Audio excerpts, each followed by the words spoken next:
Hey guys, I think we were like 104 now, something like that. I'll find out before I edit this to go on to that. So I suddenly thought to myself today that I haven't really done an awful lot around the topic of entrepreneurship, actual entrepreneurship, starting a business or more than one business. Just to give you a bit of context to that and why I feel like I can speak on that subject. If you've missed it before, quick potted history. So, started my business at 19 in my second year at a place called Exeter University, and the day after graduation, myself and two of my colleagues, course colleagues, went hell for leather into our business, Optic Solutions, digital agency. We're really a web design company back then, and we're still about 17 years later.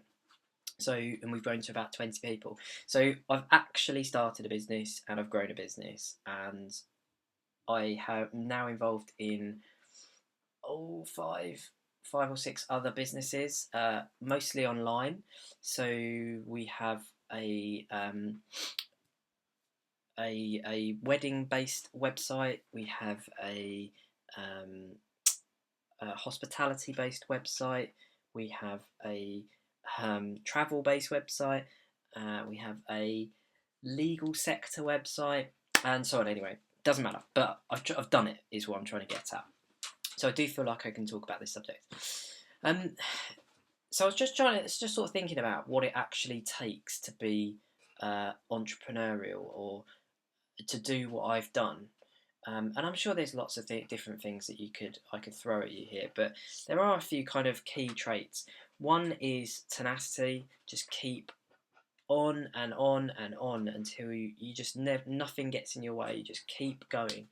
The other is drive. So obviously, sort of similar to tenacity, really, but this is more about focusing on a goal and kind of going for it.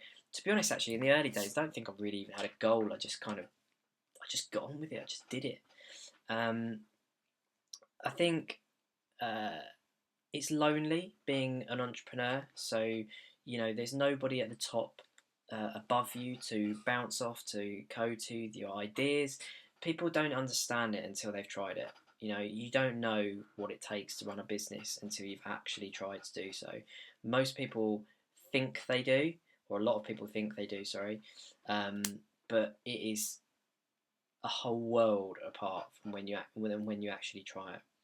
I think it's very easy for people to think that it's a lot easier than it actually is, and that's why so many people start businesses that fail.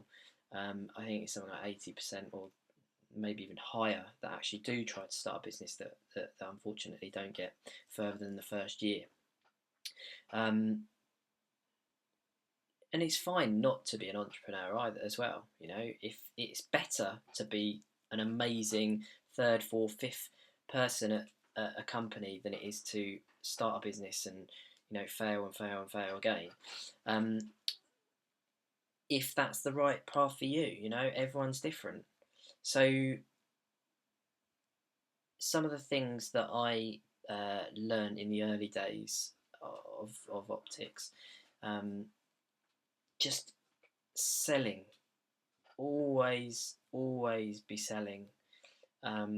My feeling is that you can't be an entrepreneur without being a salesperson, or it's incredibly difficult.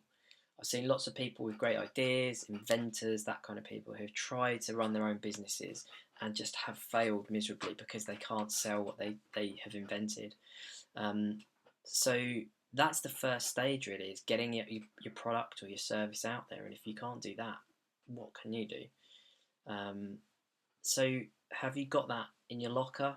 Is that a skill that you portray? Is that right? Yeah, I think it is. And if it's not, then you're going to need somebody who can do that for you. And finding salespeople and managing salespeople is incredibly hard. Then you come on to kind of managing staff as you grow. There's a whole world of things that you have to learn there, and accounts, finances, cash flow forecasts, profit and losses, balance sheets, Oh, it's all good fun. Um, I'm kind of rambling here tonight, but I think I felt like I hadn't really talked about that part of my business. I've kind of given tips and advice and suggestions and thoughts, but not necessarily without saying what you need to be thinking about if you're considering starting your own business, or maybe you feel entrepreneurial. I think you've got to question whether you are an actual entrepreneur or whether this is a hobby, something you want to do in your own time, um, to make some extra cash, because there's a big difference. I'm going to leave my ramble there tonight. I hope you feel that that hasn't been complete waste of your time just listening to me, but I'm really happy to share my story and share my ideas, um, but I'm also keen to give some of the backstory as to what I've done in the past and why I think that's important. So I'll leave it there, and I'll see you next time.